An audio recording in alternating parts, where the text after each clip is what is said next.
কৃপণ প্ৰেমেৰে পোৱা প্ৰাচীন পাল ৰাজ্যৰ বৰৰীয়াৰ কোলাত আশ্ৰিত পাল বংশৰ ভূমিকা গ্ৰহণ কৰা ভূমিপুত্ৰী মই জুলি দাস।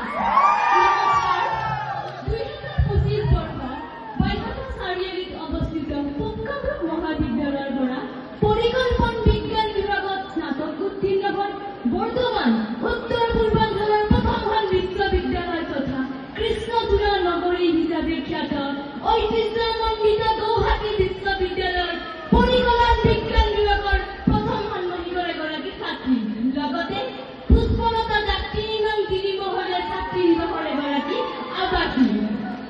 আজি বিৰিঞ্চি কুমাৰ বৰুৱা প্ৰেক্ষাগৃহত উপস্থিত হোৱা নৱাগত আদৰণি সভাত থিয় হ'বলৈ পাই নিজকে মই সৌভাগ্যিত মানিছো।